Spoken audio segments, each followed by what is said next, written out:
secara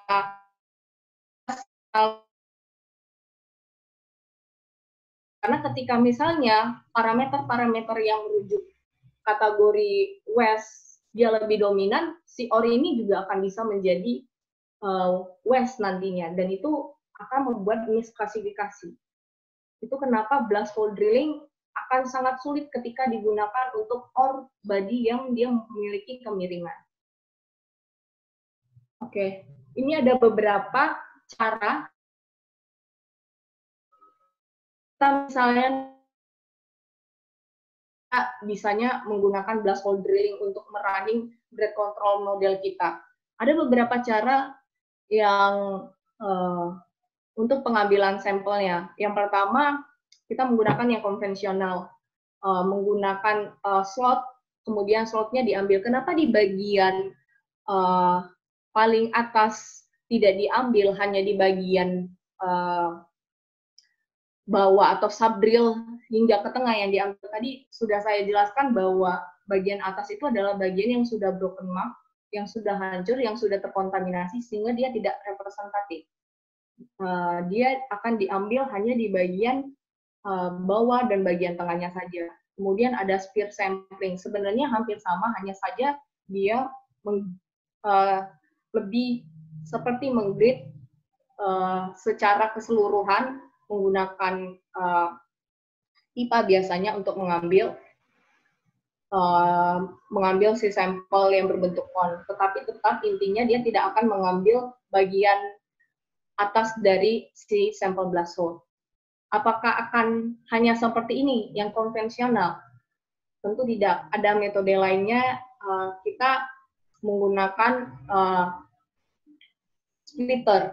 Kita bisa mendrill sesuai dengan kedalaman, dan kita bisa merequest dan kita split. Mana yang lebih bagus? Tentunya yang lebih bagus adalah kita menggunakan reverse splitter, karena kita berusaha untuk menghomogenkan si sampel dan berusaha untuk mencoba untuk memberhentikan bor untuk sementara.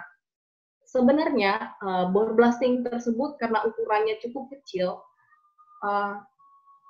kondisinya adalah ketika kita memberhentikan si bor itu untuk sementara dan mengambil sampel, adalah akan sering terjadi istilahnya kolaps atau lubang jadi runtuh. Itu kenapa blast hole mereka harus drilling sampai ke dalaman yang paling bawah, sampai ke bagian subdrillnya, dan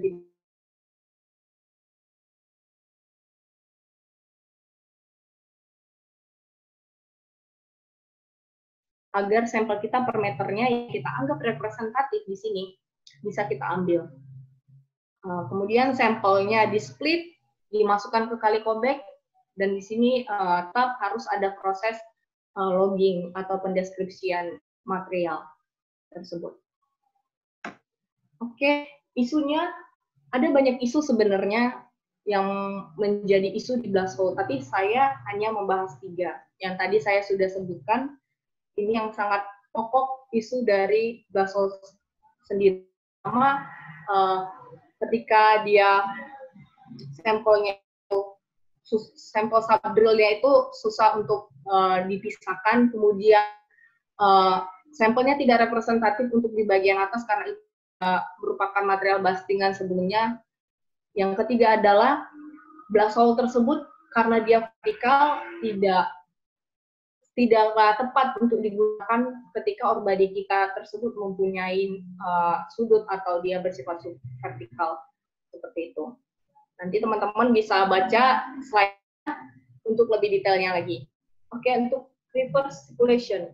Reverse circulation ini apa sih sebenarnya? Apa bedanya dengan blast hole? Kalau reverse circulation dia akan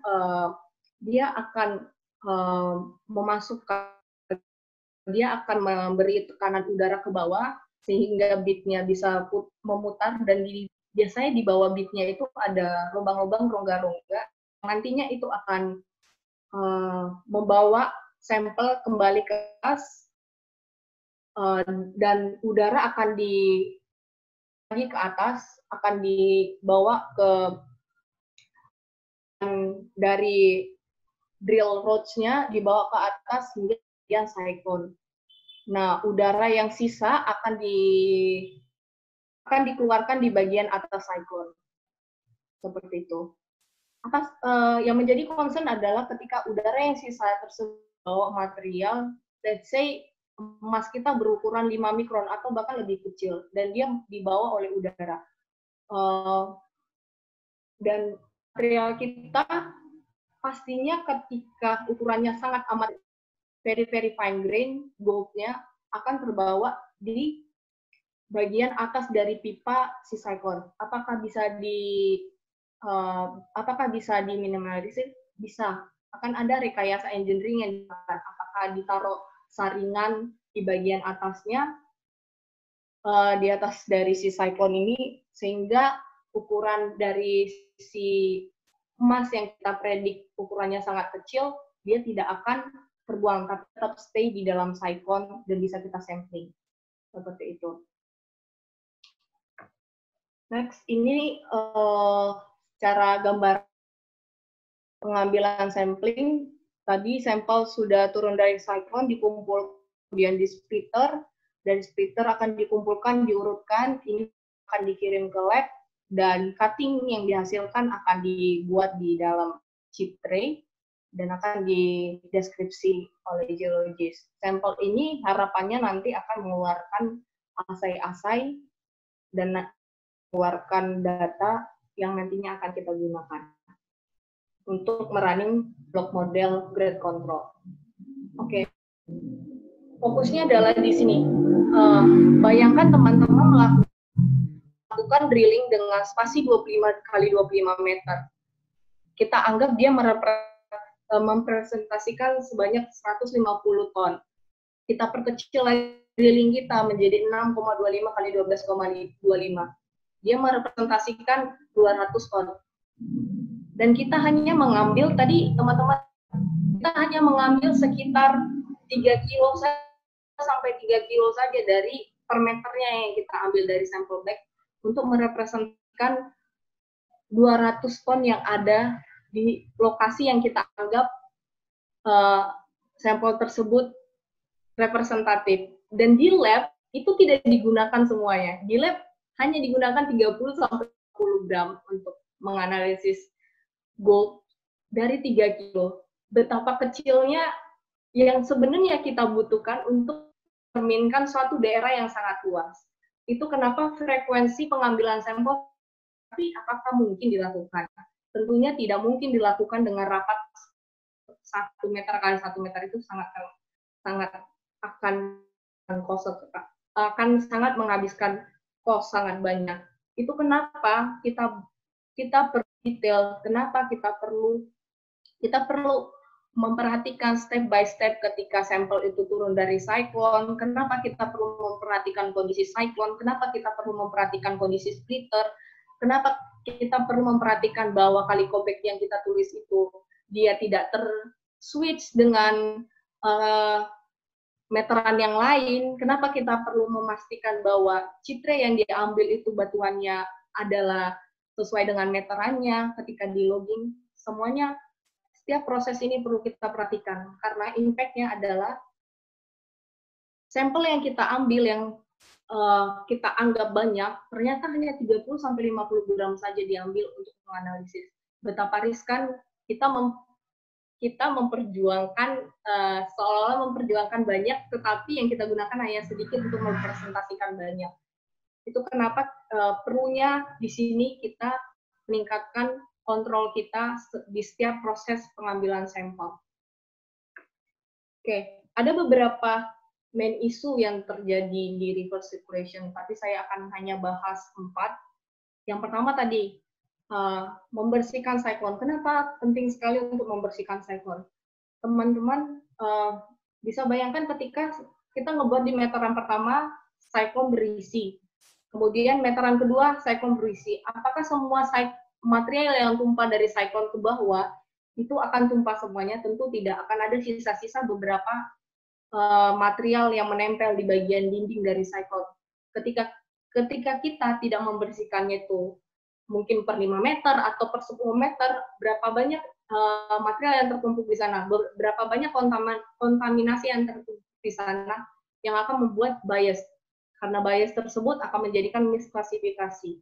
Seperti itu. Itu kenapa kita perlu untuk memperhatikan pembersihan sifon. Alangkah lebih baiknya dibuat reguler, per 5 meter, per 3 meter, atau per 10 meter, seperti itu. Kedua adalah, ini tadi yang low span bias, sudah saya jelaskan. Kemudian ketika misalnya kita melakukan pengeboran di batas village dengan batas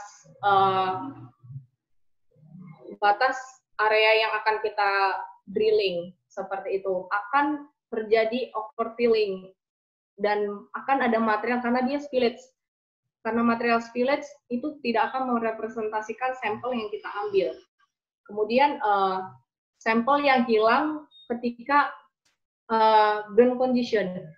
Jadi ini kenapa kita as a geologist bukan cuma bekerja, khususnya di grade control ya, bukan cuma bekerja fokusnya untuk logging saja, bukan cuma bekerja logging dan mapping udah dan, tapi ketika kita misalnya tahu nih ground condition kita materialnya karena ada ground condition materialnya banyak yang hilang, kita harus pelajarin bagaimana cara merekayasanya agar materialnya itu tidak banyak hilang dan standar dari sampel yang diambil itu terpenuhi. Standarnya tadi 3 kilo. Karena ground condition kita hanya bisa dapat 1 kilo. 1 kilo, tadi kata kuncinya, sampel yang baik adalah harus representatif. 1 kilo tersebut tidak mewakili untuk sampel tersebut. Apakah akan dibuang? Tapi pertanyaannya ketika sampel terbuang, berarti ada bagian dari 1 meter bor tersebut akan hilang, seperti itu. Akan dianggap tidak ada sampel atau no sampel. Nah, kerugian ketika kita melakukan hal tersebut, padahal kita bisa merekayasanya. Bagaimana? Kita bisa menanyakan kepada driller, apakah bisa kita mengurangi kecepatan pemboran sehingga ground condition yang kita udah tahu ada lubang, ada rekahan di dalam, tidak terlalu menjadi besar, sehingga sampelnya bisa diambil cukup lebih banyak, walaupun ada kondisi di ground kita berlubang seperti itu. Ini hitungan ekonominya. Kenapa kita perlu tahu hitungan ekonominya? Jadi kita bisa membandingkan metode mana sih keuntungannya. Mungkin sekilas kelihatannya reverse circulation mengeluarkan cost yang lebih banyak, sementara blast hole cost-nya lebih sedikit. Tetapi kenyataannya ketika kita send material ke processing plant, justru lebih membanyakkan cost ketika kita menggunakan block model, menggunakan blast hole drilling. Teman-teman bisa perhatikan kotak yang warna hitam. Ketika misalnya di-adjust di kotak warna hitam based on dari blast hole drilling, let's say mereka menganalisis bahwa kita punya sebanyak 150 kiloton dengan grade rata-rata grade 2,3 gram per ton. Sementara reverse circulation hanya mengatakan 90 kiloton dengan grade 2,9 kiloton. Ada 60 kiloton misklasifikasi karena kita menggunakan data blast hole. Ketika itu dikirim ke processing plant dan kemudian dihitung berapa cost untuk mengolah dari yang kita anggap, yang kita adjust sebagai ore, ternyata itu waste, kerugian yang kita dapatkan, kita memiliki cost sebanyak $420.000. Sementara kalau kita menggunakan bor reverse circulation atau aksi, kita hanya membutuhkan cost $83.000. Saving cost yang kita gunakan untuk dedicated atau mendedikasikan yang menggunakan aksi, kita bisa saving cost sebanyak $337.000. Kalikan 10.000, kita sudah menghemat 300 juta untuk meminimalisir misklasifikasi ini. Seperti itu. Oke, kita lanjutkan. Ketika kita melakukan atau memilih metode apa yang terbaik di lokasi kita, di perusahaan kita, apa yang terbaik untuk kita pilih,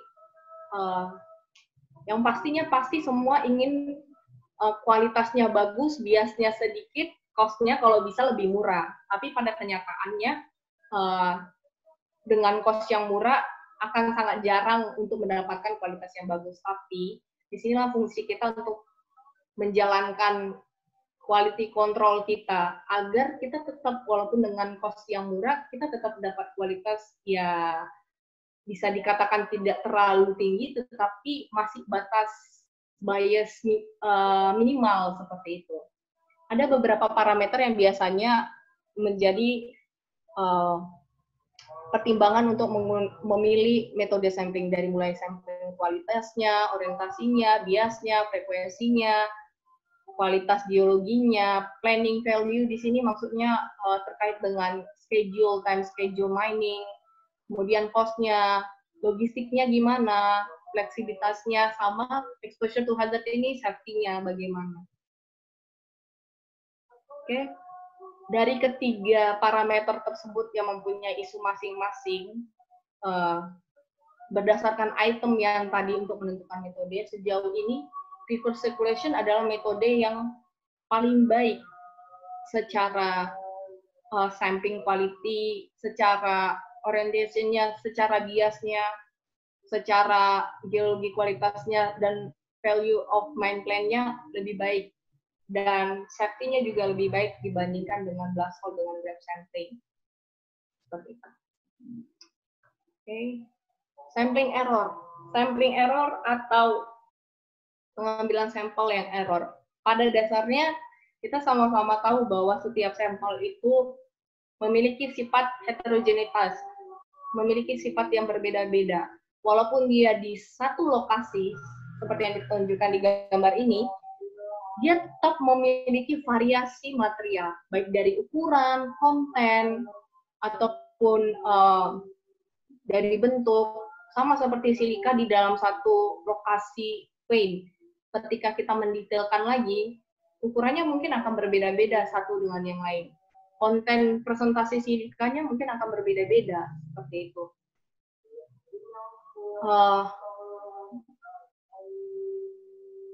Kalau di sini gambarnya di bawahnya sampel 1 dan sampel 2 dia sudah terdistribusikan, walaupun dia bersifat heterogenetik, dia sudah terdistribusikan berdasarkan ukuran dari si materialnya atau particle size dari si materialnya tersebut. Oke, untuk sampling error sendiri sebenarnya ada dikategorikan correct and incorrect error.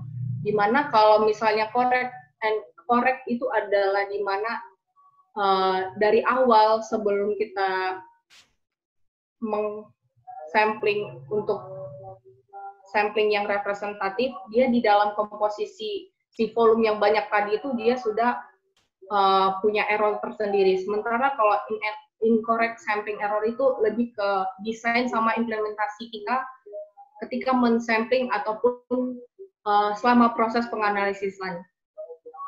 Di sini fokusnya kalau untuk yang correct sampling tersebut lebih fokus ke fundamental sampling error, di mana fundamental sampling error ini adalah error yang disebabkan karena secara fisik yang seperti tadi gambar sebelumnya, komposisinya dan structure ataupun particle size dari material tersebut sudah berbeda, sudah memiliki sifat heterogeneity yang sangat signifikan, sehingga dia sudah memiliki sebenarnya perbedaan. Walaupun kita sampel, dia akan menunjukkan perbedaan. Oke, di sini saya akan lebih mendetailkan ke arah incorrect sample error, karena ini lebih berpengaruh terhadap bagaimana kita mengerjakan proses pengambilan sampel kita. Untuk IDA sendiri adalah sampel ketika kita mengambil sampel tidak menggunakan equipment atau desain sampel yang benar. Contohnya splitter. Ketika tadi teman-teman bisa mengingatkan, ketika sampel itu dituangkan, dia tidak mungkin dituangkan secara perlahan-lahan ke dalam splitter. Dia akan dituangkan secara langsung. Ketika kita menggunakan equipment yang salah, misalnya kita menggunakan splitter dengan lebar yang sangat kecil, dan jaring-jaringnya sangat rapat, banyak sampel yang akan terbuang ketika dituangkan. Itu kenapa kita harus memiliki equipment yang benar atau penggunaan equipment yang benar. Kemudian untuk IEE sendiri itu adalah gimana ketika kita melakukan suatu proses yang sudah ada prosedurnya, kita tidak mengikutinya, seperti itu. Misalnya kita menuangkan sampel ke splitter, jelas-jelas splitter itu harus dalam keadaan bersih, tidak boleh ada barang-barang apapun, tetapi kita meletakkan palu kita di atas, jelas pembagiannya tidak rata, seperti itu.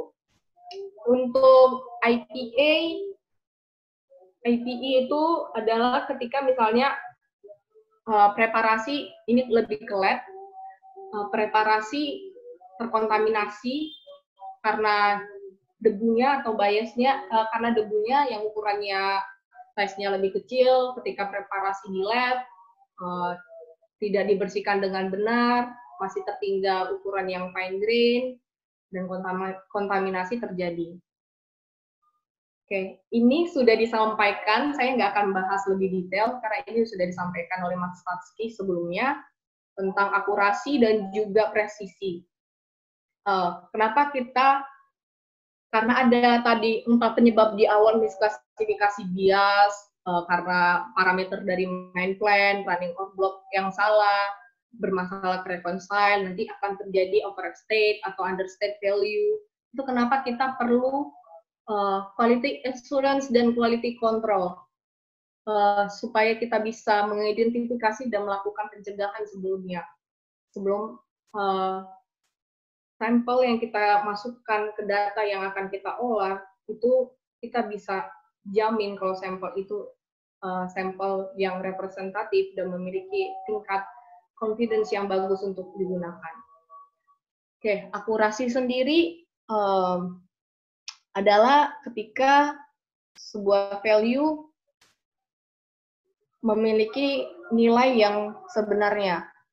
Sedangkan presisi adalah ketika kita mencoba untuk melakukan repeat atau ulang, dia akan secara repeat yang kita lakukan secara berulang itu berkumpul di satu titik kayak gitu. Nilainya tidak akan jauh-jauh. Seperti yang dijelaskan Mas Taski, pada nyata sangat sulit mendapatkan data yang high akurasi dan high presisi. Tapi kita setidaknya bisa mendapatkan data yang high akurasi, walaupun low presisi. Karena tidak mungkin kita menggunakan data yang high presisi tapi akurasinya tidak pas. Karena kita sebenarnya melakukan sampling adalah untuk mengetahui berapa sih average rata-rata true value-nya, seperti itu. Ini secara general, saya nggak akan bahas secara detail. Di lab, sampel datang, dipreparasi, dikomposisi, tergantung kita mau menggunakan metode apa, apakah FA, atau AS, atau ICP-MS, kemudian elemen disperasi, baru hasil analisisnya dikirimkan, dianalisis sesuai dengan kebutuhan. Oke. Di sini saya akan menjelaskan beberapa hal yang perlu setidaknya teman-teman kalau bekerja di Marine Geology Department perlu aware tentang lower detection limit, tentang upper detection limit, tentang material apa sih yang kita analisis, metode apa sih yang kita gunakan untuk menganalisis material tersebut, menganalisis gold, menganalisis silver, copper, CuCN-nya.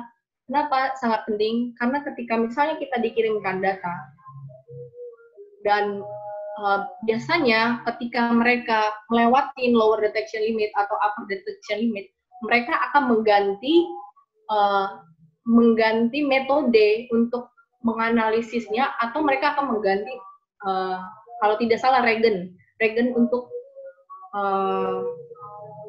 atau cairan kimia yang akan diganti untuk membaca kalau dia low detection limit atau upper detection limit. Nah, pernah suatu kejadian di Martabe, kesalahannya bukan kesalahan pada saat pembacaan, tetapi kesalahan pada sistem pembacaan alat.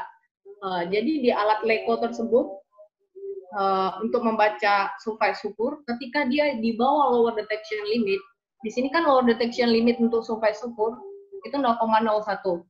Dia dibaca ternyata hasilnya 0,005. Dia akan di sistemnya akan dikalikan 1000, kemudian dipersenkan kembali. Seharusnya tidak perlu dikalikan 1000 seperti itu. Dia tetapi di sistemnya dikalikan 1000 kemudian dipersenkan. Jadi ketika dikalikan 1000 dia bacaannya berarti menjadi lebih besar. Berarti menjadi 0,05, berarti dia menjadi 50%. Padahal kenyataannya cuma 0,005. Itu kenapa kita perlu menanyakan kembali. Apakah di sini upper detection-nya 40, apakah benar 50 yang dapat untuk nilai si sulfide sulfur kita, padahal upper detection limit-nya 40. Kita perlu mempertanyakan setiap data yang dikirim oleh lab yang dia di bawah ambang atau di atas ambang untuk memastikan sistem yang dibaca itu benar-benar sesuai dengan nilai yang dikeluarkan dari alat. Seperti itu, kenapa kita perlu mengetahui upper dan lower detection limit. Karena penggantian metode ketika dia mengganti, misalnya dia upper detection limit, dia menggunakan cairan yang berbeda dengan cairan yang sebelumnya, atau reagen yang berbeda, atau dia menggunakan metode yang berbeda. Misalnya ketika dia awalnya menggunakan AAS, tiba-tiba dia di batas upper detection limit, dia menggunakan fire assay, itu akan terdapat perbedaan nilai, atau dia akan terdapat tingkat presisinya akan menjadi lebih berbeda, walaupun dia materialnya sama. Seperti itu. Oke, kemudian yang perlu teman-teman ketahui adalah ada beberapa rules untuk meningkatkan kiasi dari lab sendiri, yang ini bisa disepakatin antara kita sebagai MyGeo, sebagai pengontrol data kita, dan lab sebagai pelaksana, kita bisa mensepakatinya. Misalnya kita request harus ada repeat. Kenapa harus ada AU repeat? Repeat ini adalah ketika ditembak pertama, tembak kedua hasilnya kita lihat apakah berbeda per 25 sampel meter. Tujuannya apa? Salah satunya untuk mengecek homogenitasnya. Karena ketika dipulverize, dianggap, atau ketika sampel dipreparasi, diharapkan sampel tersebut akan mendekati homogen seperti itu. Walaupun sebenarnya akan sangat sulit sebenarnya untuk menghasilkan material homogen, tapi setidaknya berdasarkan ukuran atau particle size-nya, dia satu ukuran. Misalnya ukurannya kurang dari 75 mikron, kayak gitu. Kemudian, kenapa harus ada duplikat dilakukan per 20 sampel? Dia ada tujuannya sama, kita fokus untuk mengecek presisi. Kenapa harus ada blank? Kita mau ngecek kontaminasi selama preparasi, apakah ada, seberapa besar kontaminasinya, dan kita harus mengejas nilai yang diterima atau minimal level yang diterima. Ketika misalnya kita punya ukuran fine grain, very fine grain gold, itu pasti nilai acceptable-nya akan berbeda lagi. Akan mungkin bisa lebih besar dari 10%. Itu kenapa kita harus mengetahui, ada baiknya kita mengetahui ukuran size dari partikel gold atau mineralisasi yang ada di lokasi kita. Karena itu akan berpengaruh terhadap level keberterimaan data kita atau acceptable level kita. Itu. Sama standar atau CRM, Certificate Reference Material, lab punya, kita punya, biasanya kita tetap mengadakan baik lab, kita ngirim internal dari kita ke lab, dan lab juga harus punya internalnya mereka untuk mengecek apakah pembacaan alat mereka itu sudah benar, itu satu. Kedua, apakah alat mereka sudah dikalibrasi untuk mengetahui kalibrasi alatnya mereka, apakah alat mereka perlu kalibrasi, karena ketika misalnya hasil yang dikeluarkan tidak tidak mendekati true value-nya atau akurasinya sangat amat rendah, alatnya perlu juga dipertanyakan. Karena misalnya alat sudah lama tidak dikalibrasi, ketika digunakan dia mengeluarkan nilai yang bervariasinya cukup besar dan akurasinya sangat rendah. Ada baiknya alatnya juga perlu untuk dikalibrasi seperti itu. Kemudian ini metode blank sample. Blank sample kita minta blank sample kalau bisa 5%, minimal 95% dia tidak terkontaminasi. Kemudian fill duplikat, fill standar, fill blank, cek assay. Kita harus menetapkannya dengan tujuannya. Kenapa?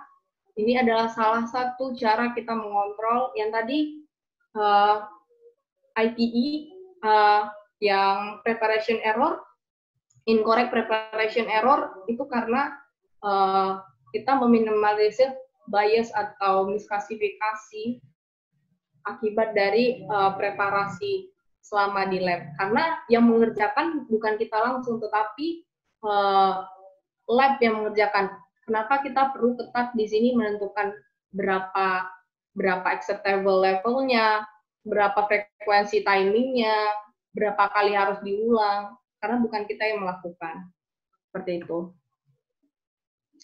Ini untuk lebih detailnya, kalau memang ingin melakukan dari kita MyGeo sebagai pengontrol untuk lab sendiri, kita bisa merequest misalnya sizing test kita harus pas 75 mikron, minimal 90% seperti itu, atau kemudian ampere sizing test kita akan kita melakukan ampere 1%.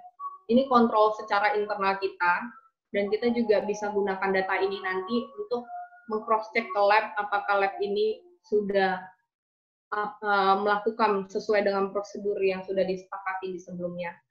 Kemudian untuk reassay, melakukan reassay 5 dari atas, 5 dari bawah untuk CRM, seperti yang melewati dari standar deviasi. Kemudian melakukan audit, lab audit per monthly. Kita biasanya melakukannya per monthly.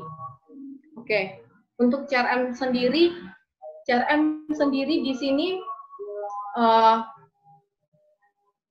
baiknya dipilih sesuai dengan kebutuhan, sesuai misalnya ketika di fit teman-teman misalnya nantinya grade-nya range 1 sampai 5, kita pilih CRM sesuai dengan 1 sampai 5. Kalaupun ada beberapa yang dibuat tinggi, mana tahu atau kebetulan kita menemukan nugget efek, bisa kita pilih beberapa yang di atas, mungkin sekitar 10 sampai 70 ppm. Tapi tujuannya adalah kita mengetes ketika misalnya di meteran pertama kita masukkan ternyata grade-nya itu 2,1. Tujuan CRM ini adalah mengecek akurasi dari si lab-nya. Dia mengeluarkan data sudah sesuai atau tidak. Misalnya kita misalnya di meteran pertama sampel mengeluarkan data 2,1. Meteran kedua kita masukkan CRM. Nilai CRM-nya itu 2 atau 1,9. Kemudian di meter bawahnya nilai CRM-nya itu 2,3. Kita mau ngecek apakah si CRM ini nilai yang dikeluarkannya itu tetap 1,9. Let's say nilai sebenarnya 1,9, tetapi yang dikeluarkan lab itu nilainya adalah 2 atau 2,2. Mungkinkah kontaminasi yang dari sampel atas ke CRM-nya? Bisa jadi. Atau mungkinkah salah penomoran? Karena mereka ketika melakukan sampel itu, ketika mereka melakukan fire assay atau memasukkan sampel untuk dianalisis, mereka hanya melakukan penomoran 1, 2, 3, 4, 5, 6, apakah tertukar antara nomor 1 dan nomor 2. Nah, dari situ bisa, si CRM ini fungsinya sangat penting karena dia mengecek akurasinya. Seperti itu. Berbicara tentang akurasi, sini ada grafik dari Kombes. Kalau blank itu tidak ada nilainya. Di sini akan ada ketika dia melewati dari batas dari standar deviasi kita akan melakukan warning signal ke lab. Kita mendiskusikan kembali ke lab kenapa bisa terjadi ada beberapa material yang melewati batas dari standar deviasi kita. Seperti itu. Ini contohnya dengan kategori medium yang di mata B sendiri itu range-nya 1,5 sampai 2,5. Ada beberapa sampel yang keluar dari standar deviasinya. Kita buat di grafiknya. Nah, ini akan menjadi diskusi kenapa di dalam satu hari, satu minggu ada 2 sampel yang keluar. Apakah salah pembacaan, ataukah alatnya yang bermasalah, ataukah ada kontaminasi, ataukah ada swab antara yang satu dengan yang lain, nilainya seperti itu.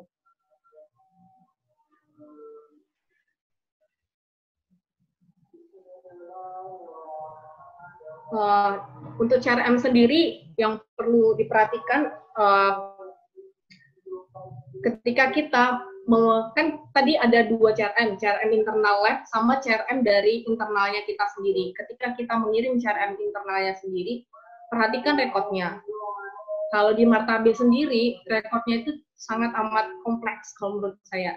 Dia sudah ditempel dengan kertas, label, kemudian ketika mau dilepaskan kertas labelnya, ditempel lagi di buku, ditulis namanya, siapa geos yang buat, ditulis tanggalnya, segala macam, kemudian difoto sebelum dilepaskan dari si tempelnya, fotonya di archive, kemudian itu dimasukkan lagi ke database, kemudian divalidasi lagi, apakah sesuai yang di buku dengan yang di foto yang dimasukkan ke database. Itu penting karena itu salah satu kontrol kita, agar ketika misalnya lab bilang, oh mungkin ada swab dari tim Mangio, jelas kita bisa ngecek, karena kita punya ada 2 bukti, satu di buku, satu di foto. Kita bisa mengecek apakah itu swab atau tidak. Ketika tidak swab, berarti swab yang terjadi adalah swab yang ada di lab. Mungkin lab swab ketika menganalisisnya, seharusnya yang dibaca untuk CRM Oreas 602, dibacanya untuk Oreas 603, seperti itu. Itu kenapa kita mengirim CRM juga harus komplit dengan pembukuan baik yang soft file ataupun hard copy. Presisi. Untuk mengecek presisi banyak sekali yang dilakukan. Mulai dari lab repeat, kemudian field duplikat, baru ada lagi nanti lab duplikat.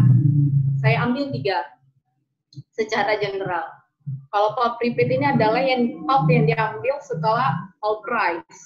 Ini tujuannya adalah dia mengidentifikasi apakah preparasi sampel kita itu sudah bagus atau belum, seperti itu. Karena kan tujuannya kita pulp rise, tidaknya sizing atau sampel size-nya itu sama, particle size-nya sama. Kemudian untuk mengecek kontrol assay di lab tersebut itu bagaimana. Nah, yang perlu diperhatikan ketika repeat ini, ketika dia dibawa dari detection limit 5 kali tempat di bawah detection limit, mungkin ada pengaruh lebih baik diabaikan. Kemudian pulp repeat ini kita bisa plot untuk mengecek presisinya secara linear antara AU1 itu yang pertama kali dibaca, AU repeat itu yang kedua kali dibaca, atau kita menggunakan metode hard plot, kemudian atau kita menggunakan linear atau log scale. Ini blind pulp repeat ini kita kerjakan juga di Marta B. Misalnya kita minta pulp yang dipisahkan, kemudian kita kirim lagi ke lab, tetapi kita kasih nomor yang berbeda daripada nomor yang sebelumnya. Kita masukkan sebagai sampel yang baru. Nah, tujuannya apa? lab kan nggak tahu, tapi kita tahu nilai sebenarnya yang dikeluarkan si lab ini. Apakah si lab ini benar-benar mengeluarkan data sesuai dengan data yang dikeluarkan oleh lab tersebut untuk pertama kali? Ini sangat penting. Ketika ternyata nilai yang dikeluarkannya berbeda, tidak sesuai dengan nilai yang pertama kali, kita bisa mempertanyakan atau kita bisa meminta kepada lab untuk melakukan pengecekan kembali. Kemudian field duplikat ini sampelnya diambil dari original sampel atau duplikat di lapangan. Ini untuk mengecek pertama, kenapa perlu dilakukan ini? Kita mengecek apakah kru kita yang di lapangan melakukan prosedur baik secara apa yang sudah kita buat secara SOP. Kedua adalah mengecek si lab-nya sendiri. Misalnya kita mengambil sampel kan meter pertama, kemudian itu dibagi 2. Harapannya di 1 meter itu dia anggap dia sudah satu bagian mewakilin si 1 meter si sampel itu dibagi 2. Ketika misalnya nilainya berbeda sangat jauh signifikan, kita harus mempertanyakan apakah di lapangan kita tertukar, apakah orang kru sampel kita melakukannya dengan baik, atau mereka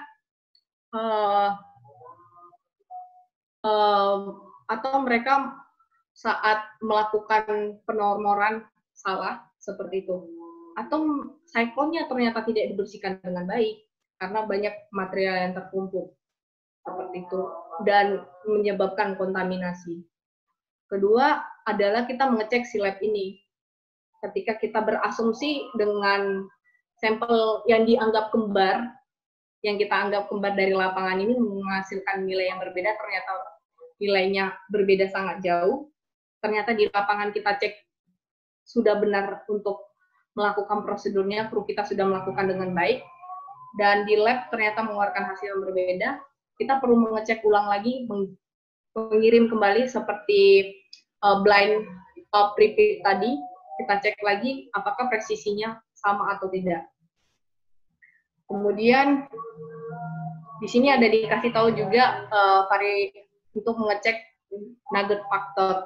Yang tadi saya sebutkan ketika misalnya di satu lokasi terdapat tiba-tiba, kita sudah memisahkan, kita anggap di lapangan duplikat itu adalah material yang kembar yang nilainya tidak terlalu beda jauh. Ternyata ada satu material di dalam kalikobag di duplikatnya mengandung material gold yang sangat besar. Kemungkinan kita bisa asumsi sebagai nugget effect. Tapi ketika kita berasumsi sebagai nugget effect, ada lebih baiknya kita mengecek ulang lagi. Seperti itu. Ini yang perlu diperhatikan. Nah, ini bukan hanya menjadi concern dari field assistant atau concern dari supervisor lapangan kita, tapi ini adalah concern kita sebagai geologis, karena kita memastikan sampel yang kita ambil itu representatif dan sampel prosedur yang kita gunakan adalah prosedur yang sesuai. Kita harus memperhatikan splitternya, kita harus memperhatikan cycle-nya sudah dibersihkan, kita harus memperhatikan apakah ketika dia dituangkan ke splitter ada yang ngeblok atau tidak. Kita harus memperhatikan debu ukurannya, debunya kemana-mana, karena ini berpengaruh terhadap ukuran material.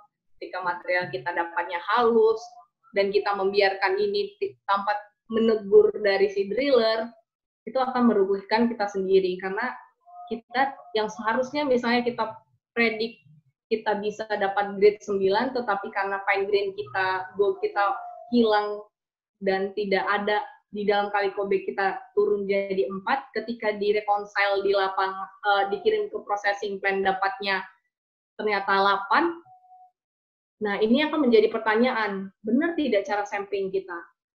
Kenapa kita selalu sering underestimate, understate value? Apakah sampling kita yang salah? Nah, itu kenapa kita perlu melakukan rekayasa engineering kalau jika memang kita mendapatkan kondisi debu atau hasil dari pemboran kita ini kemana-mana seperti itu. Kemudian untuk ngecek presisi kita melakukan lab duplikat. Ini adalah pada saat crushing atau penghalusan lagi itu diambil. Tadi kan jadi sebelum pulverize itu ada proses namanya crushing. Nah, di sini di split ini biasanya si lab yang melakukan. Kita request seperti yang term yang kita sepakatin bersama dengan lab. Tujuannya apa? Untuk mengecek kontaminasi, sampel mix up, atau si asainya presisi atau enggak. Nah, ini plot di mana kita ngecek batas toleransi kita. Apakah si sampel kita, kalau dilihat dari grafik ini, sampel kita ternyata hanya sebagian saja yang dia lebih dari kurang dari 10% presisinya atau di atas 10% presisinya. Apakah kita secara general ini menerima ketika secara total sampel kita lebih banyak yang masih presisinya masih di dalam batas ambang kita atau level level keberterimaan data kita seperti itu. Ini salah satu metode untuk mengecek sampel kita presisi atau tidak. Kita bisa menggunakan metode linear atau kita menggunakan hard plot atau half average relative difference. Kita mengecek perbandingan antara absolute different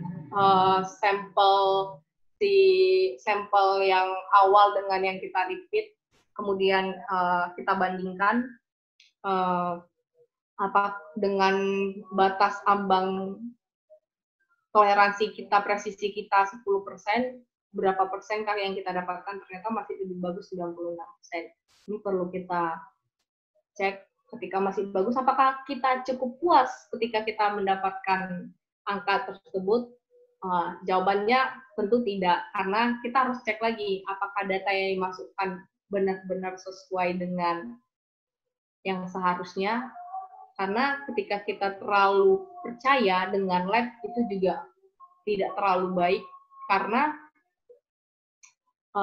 kita perlu mengecek apakah lab mungkin dia menghasilkan data awal dengan data yang di-repeat sama, tetapi apakah proses dari pengerjaannya itu benar. Ketika misalnya kita mungkin presisi, tetapi kita mendapat nilai sizing test yang rendah, seperti itu. Apakah kita puas ketika misalnya kita mendapat sampel kita tidak homogen, atau ada beberapa masalah data seperti itu. Dan kita juga gampangnya adalah mengecek secara linear. Apakah nilainya R kuadratnya ini mendekati 1, kalau mendekati 1 berarti presisi dari data kita cukup bagus. Kemudian ini TH plot, salah satu metode yang digunakan juga untuk mengecek presisi. Reassay sampel ini ketika tadi ada CRM atau standar yang kita gunakan dia di luar dari standar deviasi batas ambang kita melakukan reassay yang 5 sampel ke bawah, 5 sampel ke atas dari CRM, kita cek lagi apakah datanya benar atau tidak. Nah, pertanyaan yang kedua, karena kita mengecek ulang itu, kita merequest reassay ke lab itu kembali tersebut, kita perlu sekali-sekali melakukan pengecekan ke lab yang berbeda atau eksternal lab untuk memastikan apakah data yang di reassay ini sesuai dengan yang dikeluarkan oleh lab internal lab yang ada di lab kita, yang ada di site kita. Untuk blank sample, tujuan utamanya adalah untuk mengecek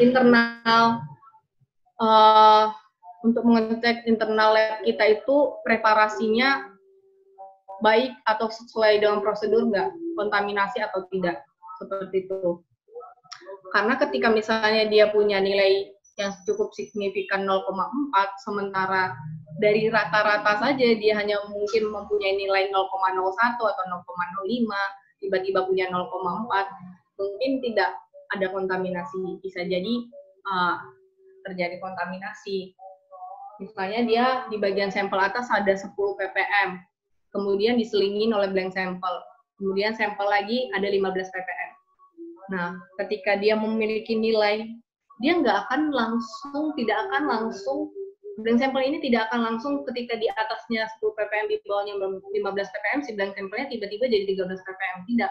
Tapi dia akan kena sekian persen debu atau ukuran size partikelnya tersebut pindah ke si blank sampel, kemudian dibaca lab, dia akan kena hanya sedikit saja dari material tersebut. Itu kenapa ketika kita memiliki sample preparation yang buruk, let's say tadi dikatakan kita punya presisi dari si hard code ini, kita presisi 96% presisi ini datanya, tetapi ternyata internal kita bermasalah, preparasinya tidak sesuai dengan prosedur. Ini harus dipertanyakan kembali dan harus dicek lagi prosedur mereka bagaimana. Apakah perlu ada perubahan prosedur ketika melakukan preparasi, perlu didiskusikan lagi dan perlu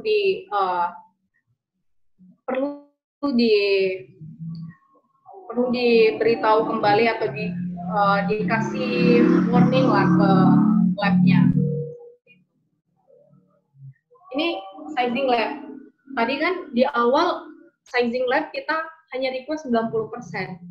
Nah, selalu saya sampaikan jangan terlalu percaya terhadap lab, walaupun lab mengeluarkan hasil data yang bagus dan ketika kita analisis datanya bagus, tapi harus kita pertanyakan, kenapa di spotted sizing labnya memang di atas 90%, tapi kenapa di spotted ada nilai kurang dari 98%, ada nilai di atas 98%, ada kurang 98%, kenapa dia tidak bisa stabil? Apakah karena orang yang mengerjakan preparasi sampelnya berbeda makanya nilai tidak stabil? Tapi ini jangkanya temunya juga kadang panjang, kadang pendek, kadang panjang, kadang pendek. Ini yang harus dipertanyakan kembali. Apa yang mereka lakukan untuk mengatasi ini? Apa yang mereka lakukan agar sizing test mereka itu kalau bisa stabil, walaupun sebenarnya ya 1-2 sampel lah yang tidak stabil. Tapi ini kelihatan sekali. Kalau teman-teman perhatikan, ada yang tinggi, di atas kurang 98%, ada yang di atas 98%, harus dipertanyakan.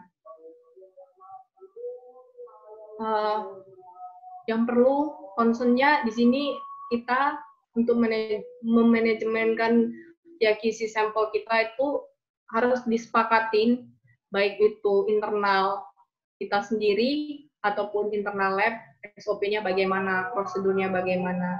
Kedua, protokol untuk sampling sama sample preparation-nya bagaimana. Jadi ketika ada yang keluar dari apa yang telah disepakatin, kita bisa memberikan warning, atau kita bisa mempertanyakan, atau kita bisa menuntut sesuai dengan apa standar yang telah kita sepakatin, seperti itu.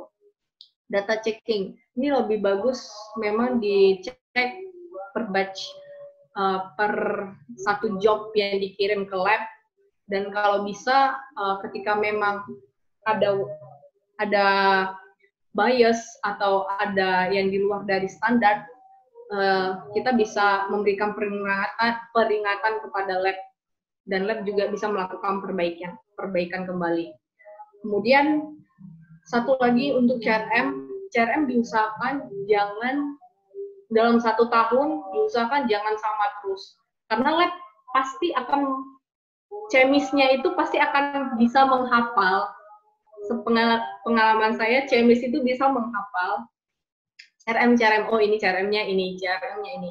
Dari bentukan grafik yang dikeluarkan, sama seperti ASD, misalnya ASD, Pauline bentuknya seperti ini. Nah, CRM ini juga ada grafik-grafiknya, dan mereka dari bentukan grafiknya, mereka bisa membaca nih, kadang, oh, kalau ini, kalau misalnya gold-nya sekian, silver-nya sekian, CU-nya sekian, dia CRM-nya pasti ini nih. Dia bisa mengcompare karena Oreas seperti Oreas atau CRM yang lain itu dia terbuka untuk umum untuk nilai sebenarnya.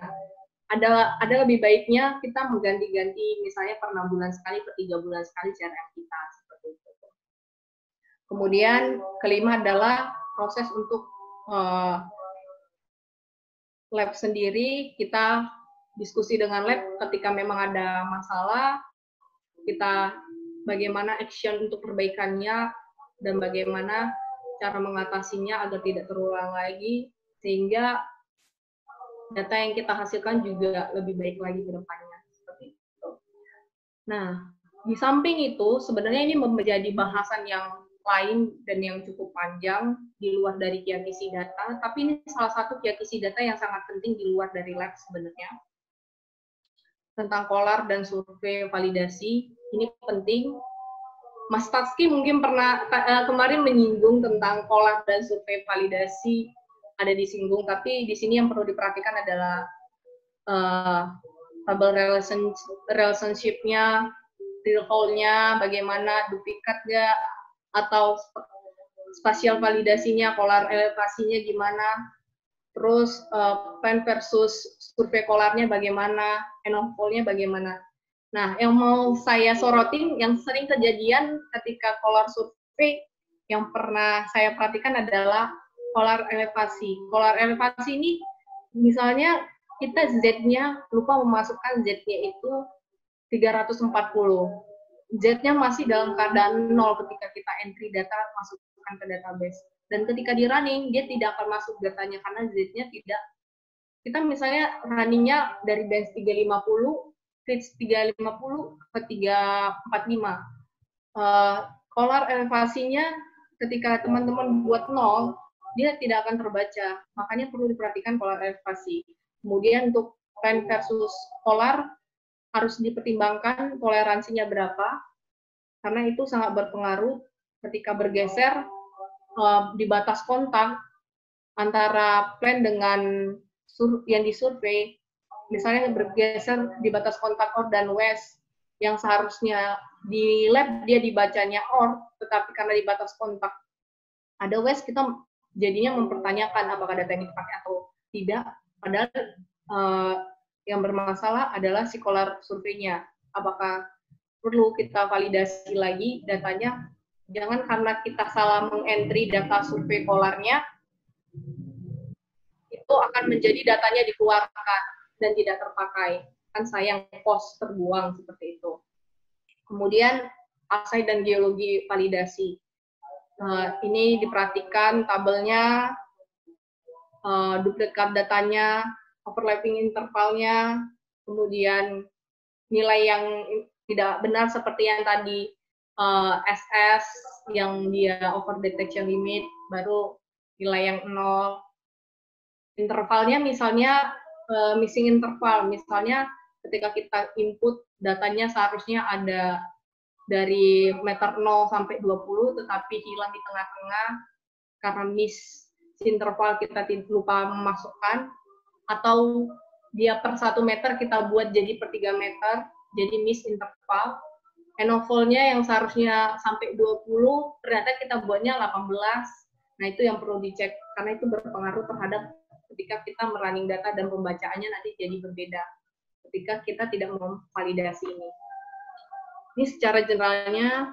Nah, satu, yang biasanya melakukan kiakisi data ini adalah database geologis. Nah, pada umumnya yang melakukannya adalah database geologis. Dan database geologis ini adalah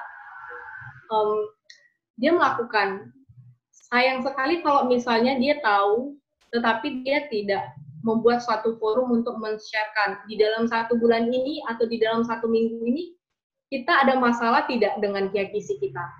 Baik kita sharekan di lapangan, baik kita sharekan terhadap geologis yang berperan aktif di lapangan, ataupun geologis yang meng-create model nanti, atau geologis yang membuat reconcile nanti.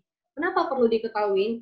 Karena ini menjadi suatu alasan nantinya, bukan alasan, suatu pembelajaran nantinya. terutama ketika misalnya reconcile kita terlalu understate atau overstate, kita bisa mengecek juga kiasi data kita bagaimana. Misalnya tingkat akurasi setelah kita bandingkan di lab dengan metode kita menggunakan fire assay, itu kita punya perbedaan 3%, nilai kita di bawah. Nah, ketika running block model atau melakukan proses estimasi, apakah bisa kita state untuk kita recall lagi si sampel kita ini, kita tambahin 3% dari data yang dikeluarkan si lab, seperti itu. Walaupun sebenarnya keputusan itu tidak bisa kita ambil sendiri, harus keputusan dari manajer, tapi ini menjadi suatu notes ketika misalnya kita tahu nih, KPI kita bermasalah. Itu kenapa kita harus memberitahu ini ke satu departemen kita, biar kita sama-sama tahu dan melakukan perbaikan bukan hanya di database-nya saja, tetapi melakukan perbaikan di lapangan, melakukan perbaikan juga pada saat estimasi dari si grade control modelnya. Kemudian review QAQC jangan cuma terhadap JAWS, tetapi kita perlu memberikan acknowledge lagi terhadap kru. Mungkin mereka sudah sering melakukannya, tapi karena terlalu seringnya, jadinya sepele, jadinya anggap biasa aja. Nah, di sini kita perlu bukan memberi tekanan, tapi kita perlu memberi pengetahuan lagi untuk mengingatkan sebagai reminder kepada mereka ketika mereka tidak melakukan itu, ketika mereka tidak melakukan sesuai dengan prosedur yang sudah dibuat, kerugian yang dilakukan tidak hanya 1 juta, 2 juta saja yang dibuat kerugiannya, bisa sampai ratusan juta. Ketika waste dikirim ke processing plant, itu pasti kerugiannya bukan hanya 1 juta, 2 juta, pasti ratusan juta. Dan ketika diharapkan ketika kru mengetahui ini, mereka juga jadi lebih aware bahwa apa yang mereka lakukan itu berpengaruh terhadap nanti data yang dihasilkan. Seperti itu. Ini masterclass QAQC, ini mungkin privilege saja kepada JEOS. Kalau ada kesempatan dari perusahaannya untuk melakukan, tapi ada bagusnya dilakukan karena pengetahuan selalu berkembang, metode selalu berkembang lebih banyak juga, seperti yang kita lakukan ini juga, kita sharing pengetahuan, dan ada bagusnya juga di perusahaan melakukan masterclass QAQC, baik itu internal ataupun dari eksternal diundang untuk sharing knowledge seperti itu, atau sharing data analisis QAQC. Itu saja mungkin, maaf terlalu lama. Sekian presentasi dari saya. Terima kasih.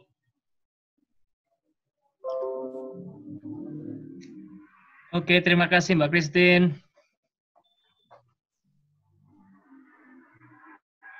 Mungkin kalau ada pertanyaan dari teman-teman, silakan bisa via chat atau bertanya langsung ke pemateri.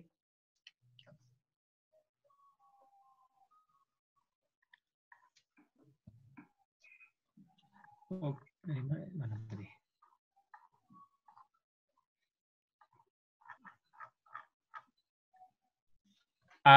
Oke, ada pertanyaan nih Mbak Christine dari Thomas Ardito. Silakan ya. Mas, sudah saya unmute. Ya, halo, Mbak Christine.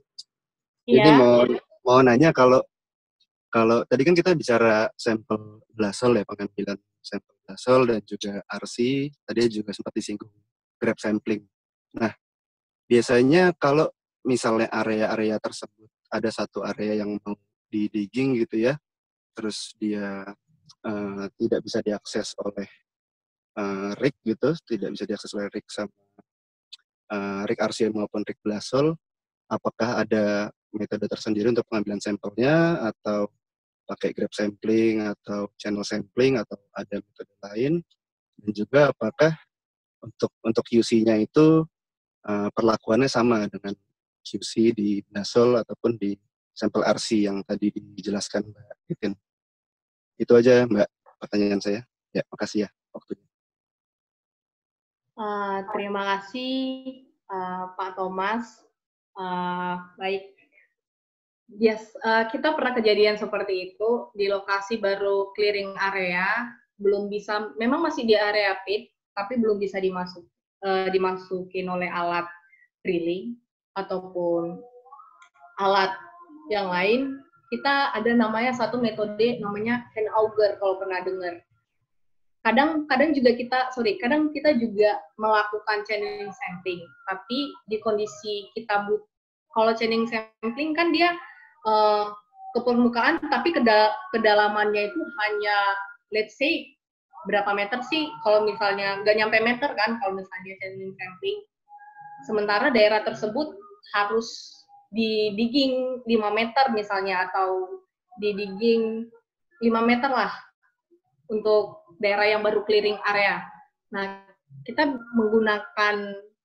tidak menggunakan channeling sampling, tapi kita menggunakan hand auger. Hand auger itu jadi alatnya itu seperti bor juga, tapi bornya bor tangan. Nanti di bagian atasnya akan diputar. Kita bisa melakukan pengambilan sampel hingga kedalaman mungkin sekitar 7,5 meter kalau tidak salah. Tapi kita memainkan berat beban. Beban yang digunakan adalah biasanya ditambahin berat beban massa orang, atau ditambahin goni, tahu nggak goni? Ya, goni dikasih batu, itu akan diputar, kemudian diambil samplingnya. Untuk kiakisilnya sendiri, tadi kan ada namanya keberterimaan data acceptable level dari data tersebut. Nah, karena itu metode samplingnya mungkin kita bisa ngambil 1 meter, tapi kan lubang yang kita ambil itu, kita 1 meter kita ambil, kita keluarkan, berhenti, baru masukin lagi, keluarin, berhenti, putar, keluarin, berhenti. Kemungkinan sampel atau collapse atau material yang di atasnya jatuh ke bawah itu lebih besar. Nah, untuk kiakisinya kita udah notes nih, oh pasti ada kontaminasi, dan pastinya nggak bisa dikatakan lebih baik dari Blasol atau RC sendiri, karena dari situ saja sudah ada terjadi kontaminasi. Cuman karena kita butuh data, dan datanya harus diambil, kita harus mengurangi level dari acceptable level, kita harus kita kurangin. Range-nya harus kita tinggiin, maksudnya. Yang tadi awalnya kurang dari 10%, kita harus tinggiin. Dan kita note di situ. Kalaupun misalnya kita ketemu ore, nantinya kita harus mengecek lagi lebih detail dan kita kasih warning juga ke tim processing. Misalnya lah, ternyata itu adalah ore, kita kasih warning juga. Kalau memang kejadiannya harus dikirim ke processing, kita kasih warning. Kalau ternyata recovery-nya dapat rendah, karena kita menggunakan metode sampling seperti ini, seperti itu. Dan untuk kiakisinya yang kita lakukan tetap sama, kita tetap memasukkan internal CRM kita atau standar kita tetap memasukkan blank, kita berlakukan sama seperti di pemboran drilling, tetap kita lakukan seperti itu.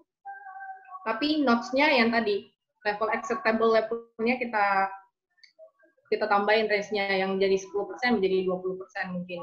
Dan kemudian untuk di lab sendiri, karena di lab dia melakukan preparasi tetap sama, karena di lab kan tidak mau tahu ya itu sampelnya dari RC kah, Blasol kah, atau dari hand auger kah, atau channeling, mereka hanya menerima sampel, lakukan analisis, keluarkan data, seperti itu. Nah, kita sama juga ketika kita kirim data via hand auger, mereka akan melakukan sesuai dengan prosedur yang sudah disepakati di awal, baik metode, baik sampel jenis apapun itu. Seperti itu. Kalau ternyata let's say itu keluar adalah ore dan kita masukkan ke dalam database kita sebagai drilling, kita harus note di situ. Kita bisa kita harus notes, dan kita kasih aware juga ke tim processing. Kalau nanti suatu waktu kita dapat dia over atau under, karena kita metodenya yang kita gunakan seperti ini. Tingkat confidence data yang kita dapat seperti ini, tidak bisa dikategorikan tinggi. Kalaupun kita dapat over, ya bersyukur kita dapat tinggi seperti itu. Tapi ya menjadi notes bahwa kalau ada perbedaan data menjadi suatu kewajaran seperti itu. Mudah-mudahan menjawab Mas Thomas. Halo? Halo? Halo? Iya, Titin. Makasih jawabannya. Sudah cukup menjawab gitu. Ya. Makasih banyak ya. Iya, sama-sama Mas Thomas.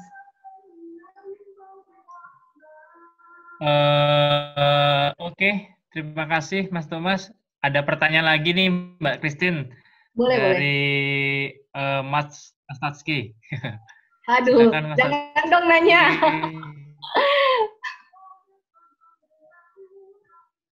Oke, silakan.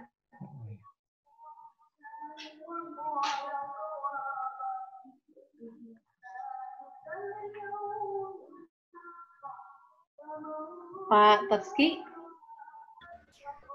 Halo, tes. Oh, ternyata bisa. Oke. Suaranya kedengeran? Kedengeran. Mau tanya, sebenarnya simpel aja sih. Dari dulu gue penasaran. Untuk tadi kan juga sempat pertama-tama di sebut tentang SMU ya, Selected Mining Unit begitu. Nah itu tuh or block size-nya di GC itu kan refer ke sana ya? Iya betul.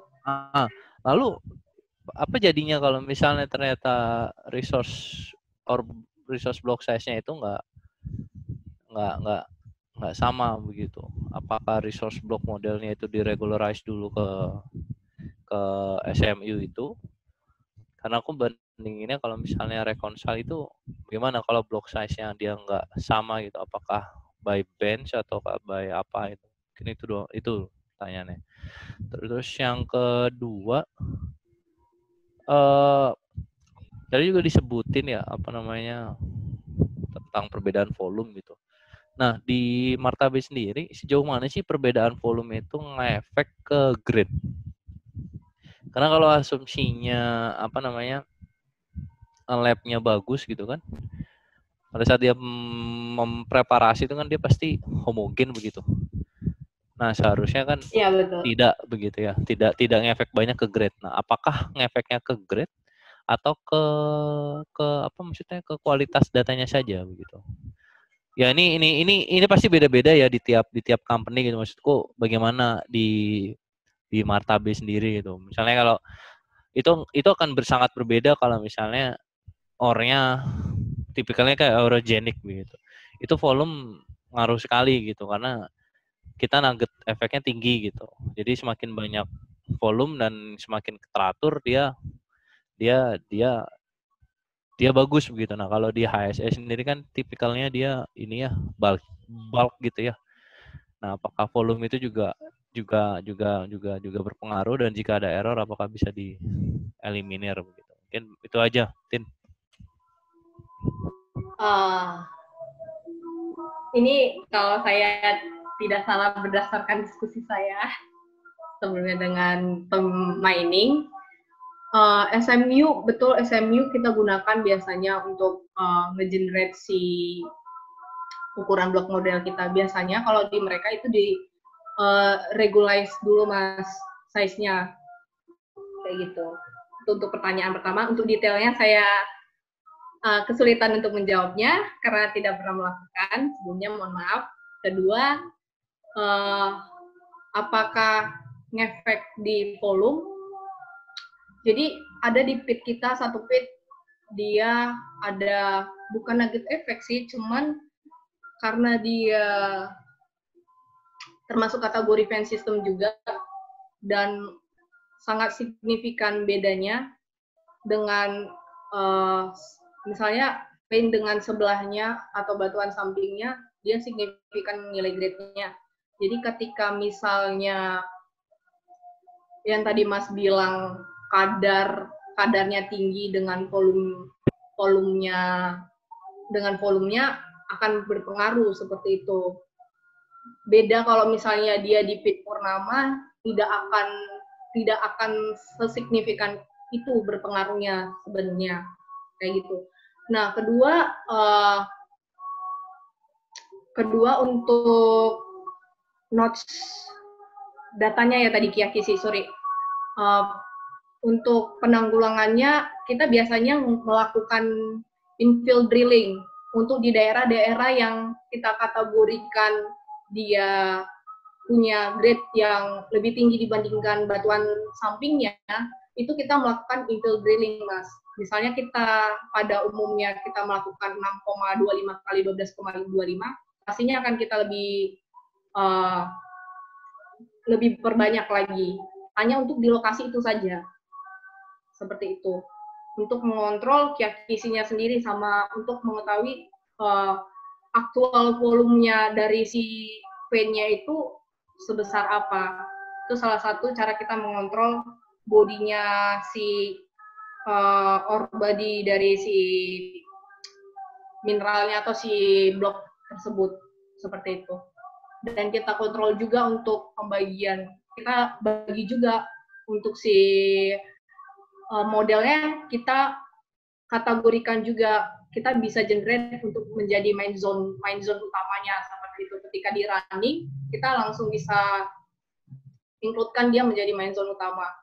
Berdasarkan si drillingnya nanti, kita bisa mengikuti dari si drilling, infill drillingnya dia ngelebarnya kemana.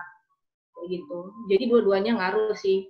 Karena mungkin satu pit dengan pit yang satunya lagi berbeda, jadi jawabannya satu ngaruh, satu enggak, kayak gitu. Itu aja mungkin. Mas Tatski mudah-mudahan menjawab. Untuk detailnya nanti saya diskusi pribadi ya, Mas ya. Terima kasih. Untuk jawaban pertama khususnya. Oke. Satu lagi dong. Mumpung masih gue nih di unmute nih. Itu nggak ngelakuin ini juga nggak? Variogram juga nggak? Variogram ngelakuin. Oke. Pernah nggak nemuin, maksudnya secara dimensi trennya, misalnya kita bilang yang vein ya, kita ketemu ada 2 vein yang saling berpotongan begitu. Ya. Nah, tapi dia kalau kita histogramkan dia nggak nunjukin 2 peak begitu. Kalau kita log normal kan dia nggak nunjukin 2 peak, berarti kan maksudnya dia secara grade masih satu populasi begitu ya. Nah, tetapi geologically dia berbeda begitu. Nah, apa yang dilakukan di sana begitu? Apakah pada saat misalnya yang running local block modelnya itu menggunakan major yang variogram yang apa namanya? Yang umumnya, yang main mineralisasi utamanya begitu. Lalu yang kedua, apakah juga mengindahkan tadi lokal geologi karakteristiknya di situ gitu. Misalnya yang di constraint saja, yang mana yang berpotongan itu yang mana, baru habis itu di running sendiri-sendiri gitu. Jadi maksudku, apakah ngikutin pada saat running variogram tersebut di Martabe ya, kalau misalnya nemuin case seperti itu, apakah dia ngikutin major arah mineralisasinya yang secara umumnya, ataukah dia tetap kalian tetap ngebagi yang minor itu di running sendiri-sendiri begitu. Dan kalaupun ada gitu, maksudnya hasilnya itu reconcile-nya kan jurinya di reconcile ya. Maksudnya ngapain kita repot-repot kalau misalnya ternyata sama-sama aja begitu. Nah, malah jadi isu kan, misalnya kita terlalu detail, ternyata reconcile-nya malah jeblok begitu pada saat kita ngikutin yang main mineralisasinya aja, ternyata reconcile-nya cocok begitu. Nah, maksudku bagaimana sih pengalaman di sana gitu, Tin, kalau boleh share ya? Oke, untuk itu sendiri kita biasanya untuk running si blok modelnya itu kita biasanya generate geologi dulu, baru ngegenerate si mineralisasinya, Mas. Oke. Jadi kita generate geologinya dulu, mulai dari litologi, alterasi, oksidasi, baru kemudian kita generate si mineralisasinya. Nah, kan tadi si mineralisasinya ini, si zone utamanya ini, biasanya dia sudah mutlak, tetapi kita bisa, karena kita nge-create geologinya, kita bisa tidak harus mengikuti dari si main zone utamanya. Kita bisa mengikuti dari bentukan geologinya. Misalnya bentukan dari, let's say kita percaya sama alterasi pembawa mineralisasinya. Kita mengikuti si alterasi tersebaran si alterasinya untuk nge-generate si main zone-nya, kita bisa lebarin yang awalnya cuma 1 meter bisa kita lebarin karena alterasinya itu lebarnya 2 meter yang membawa mineralisasi, bisa kita generate jadi 2 meter. Nah, masalahnya untuk compare secara, kan itu dia lokal. Kalau kita running si blok itu kan lokal. Dari si pit kita lokal bench per bench gitu. Nah, sementara kalau reconcile itu kan kita in one man kan, Mas. Nah, kalau karena in one man, kita tidak terlalu fokus di lokal runningan seperti itu. Kalaupun misalnya ada perbedaan, biasanya kita akan compare ke nilai resource perbandingannya, bukan ke nilai dari lokal yang kita running si grade control tersebut. Nggak di back calculate ke blok ya? Kenapa, gimana? Nggak ditarik ke blok ya? Maksudnya reconcile ini aja, reconcile by monthly ya? Jadi kita daily kita buat block by block. Tapi untuk reconcile, kita bilang reconcile itu 1 bulan. Oh, 1 bulan ya, oke. Ya, kita memang block by block, tapi tidak detail to daily, misalnya monthly kayak gitu. Jadi saya nggak bisa menjawab apakah lebih bagus kita mengikuti si geologinya atau si major mineralisasinya kayak gitu. Ya, paham. Oke, sip. Mau tanya lagi cuman ngeri. Nanti aja lah. Makasih Mas moderator. Terima kasih Mas Taski. Oke, siap Mas Tats. Oke, Mbak Christine, ada 2 pertanyaan lagi nih. Iya, boleh, silakan. Pertanyaan dari... Semangat loh. Gimana? Masih semangat. Oh, oke. Minum dulu, Mbak. Biar semangat. Oke, ada pertanyaan dari Mas Dharma. Mau tanya nih, Mbak, kenapa untuk CRM performance tracking-nya dibuat standarnya 3 SD? Itu aja, Mbak Christine. Jadi tadi ada namanya alarm level, warning level 1, warning level 2, itu kembali lagi tergantung keputusan antara lab dan internal dari departemen sendiri sebenarnya. Tidak ada, bisa aja sebenarnya kita mau lebih ketat lagi, ya udah tidak ada kategori warning 1 level 2, langsung aja standar deviasi 1, ketika dia lewat di standar deviasi 1, ya kita langsung anggap itu bias. Itu kembali lagi sebenarnya tingkat kita mau, tingkat keberterimaan data kita, acceptable level kita sampai mana, itu kembali lagi sebenarnya. Tidak ada suatu keharusan sebenarnya harus 1, 2, atau 3. Hanya saja kalau di Marta B ada case namanya peringatan alarm ketika dia bias dari yang pertama, kedua warning 1, ketiga warning 3 kayak gitu. Dan dikatakan bias itu ketika udah melewati standar deviasi 3. Itu kembali lagi sebenarnya ke perusahaannya atau kesepakatan bersama seperti itu. Itu mungkin. Terima kasih atas pertanyaannya.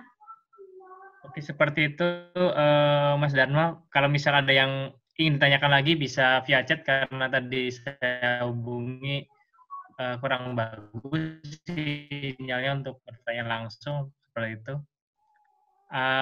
Ada pertanyaan lagi nih, Mbak? Ya. Dari Mas Fisco. Kamu bertanya nih, Mbak, untuk case sampel hasil RC atau blast hole yang basah, apakah ada treatment khusus? Karena kalau basah, kita tidak dapat menggunakan splitter atau cyclone. Kemudian, untuk di Martabe sendiri, sampel duplikat yang dari blast hole yang digunakan adalah duplikat dari hasil quarter blast hole cukup tinggi. Terima kasih.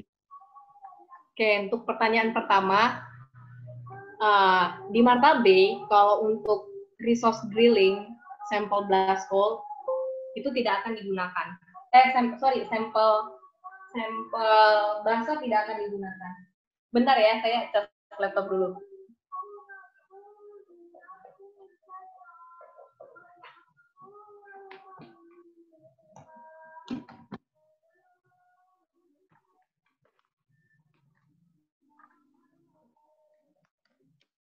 Oke, kalau ada case sampel basah, di Martabe sebenarnya sampel basah tidak akan digunakan. Jadi, apakah ada treatment sebelumnya, ketika sebelum ada keputusan sampel basah tidak digunakan, treatment kita adalah kita jemur, sebelum kita kirim ke lab, kita jemur dulu si sampel itu sampai benar-benar kering, baru kita tidak akan splitter. Sampel basah kita kumpulkan di satu guni atau satu kantong besar yang kan beratnya bisa sampai 20 sampai 30 kilo kalau dia 1 meter drilling atau 3 meter drilling itu dikumpulkan, tidak akan di splitter karena kondisinya basah. Treatmentnya biasanya kita lakukan seperti itu. Kemudian kita jemur, baru setelah kering, baru kita splitter, baru kita kirimkan ke lab. Itu sih treatment yang kita lakukan. Tapi untuk saat ini sampel basah tidak akan dianalisis, dianggap diberi note saja sampel basah karena dianggap kontaminasi, baik itu dari sampel keluar dari roads-nya sampai ke cyclone ataupun di cyclone-nya sudah sangat banyak kontaminasi. Kemudian untuk sampel duplikat blast hole, saya nggak pernah, jujur saja kita nggak pernah dapat case sampel blast hole basah karena kita melakukan blast hole atau sampel blast hole itu aja karena case di mana misalnya sampel itu di tepi jurang atau baru dibersihkan dan buru-buru untuk didigging dan itu hanya 1-2 hole saja, dan ketika drilling blast hole juga tidak pernah dilakukan dalam keadaan hujan-hujanan atau basah kayak gitu. Jadi saya tidak pernah menemukan atau kami sendiri tidak pernah menemukan sampel blast hole basah. Kalau tadi duplikatnya bagaimana, kalau basah tidak dilakukan juga. Terus untuk tidak pernah kejadian seperti itu. Jadi saya tidak tahu treatmentnya seperti apa untuk duplikat blast hole basah. Kemudian untuk di Martabe sampel duplikat blast hole yang digunakan duplikasi dari quarter. Oke. Duplikat blast hole yang dilakukan karena kita pakainya tadi splitter per meter di bor kemudian di split, dari splitter tersebut diambil kayak gitu. Dia biasanya diambil misalnya let's say kita berlakukan sama seperti RC biasanya per 20 sampel kita ambil kayak gitu. Di dalam satu batch kita biasanya ngirim 50 sampel di dalam, berarti di dalam satu batch itu mungkin ada 2 duplikat atau 3 duplikat masuk ke situ kayak gitu. Terus tingkat kontaminasi dari sampel blast hole cukup tinggi. Ya, cukup tinggi karena si sampelnya langsung di situ drill, masukkan,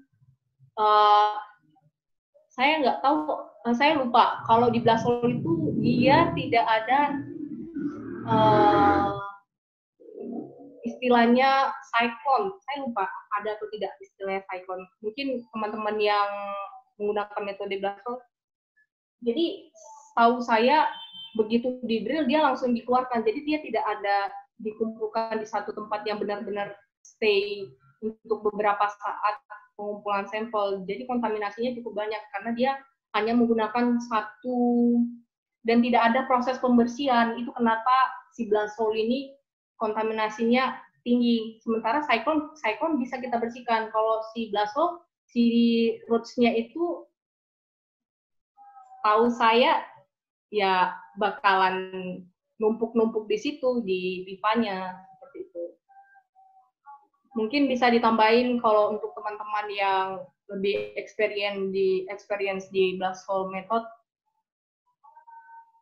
itu mungkin. Terima kasih untuk pertanyaannya, Mas Prisco. Ya, Mbak Christina, terima kasih. Cuma mau nanya sedikit lagi, Mbak, untuk yang nomor 2 ya. Untuk di Marta B itu sendiri ya, untuk dari duplikat blast hole-nya itu apakah ada tren erratik atau emang relatif linear ya antara duplikat dengan original sampelnya? Karena kalau saya pengalaman nih dari blast hole itu, kalau untuk yang di LS, kadang itu agak erratik sih. Linearnya itu nggak nyampe 0,8 bahkan. Terima kasih. Oke, terima kasih pertanyaannya. Mas Pisco ini ya? Masih.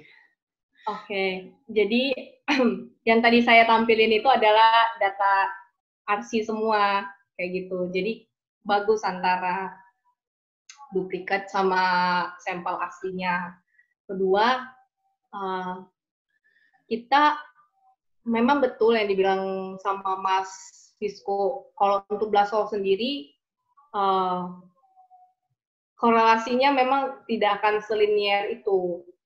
Nah, karena kita di Marta B itu, main metode yang kita gunakan itu sebenarnya RC. Kalaupun ada blast hole, itu untuk pinggir-pinggir dekat jurang atau titik-titik 1, 2, 3 hole yang ketinggalan seperti itu. Nah, jadi untuk detail ke blast hole sendiri, walaupun pernah kami create untuk secara linear ataupun hard plot, memang sangat jelek sebenarnya dan tidak bagus seperti itu, Mas. Nanti mungkin kalau ada kesempatan saya bisa sharing data blast hole Marta B terpisah, karena yang saya tampilkan plot-plot yang bagus tadi itu adalah data-data aksi semua, seperti itu. Terima kasih. Ya, terima kasih banyak Mbak Christine.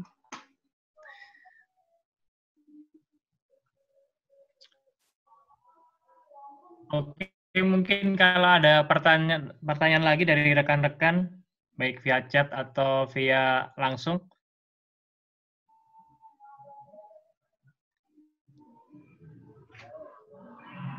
Menarik sekali Mbak Christine. Kalau di tempat saya baru RC aja, jadi cukup menambah insight untuk saya dan pasti rekan-rekan juga.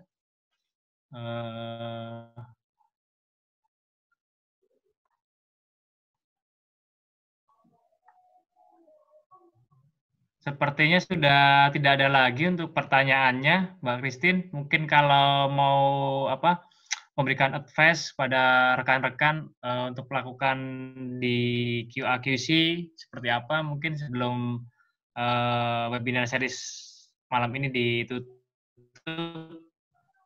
Silakan Mbak Christine.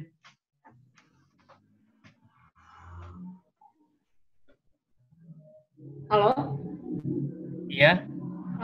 Bisa diulangin Pak Faisal, soalnya tadi suaranya agak tidak jelas.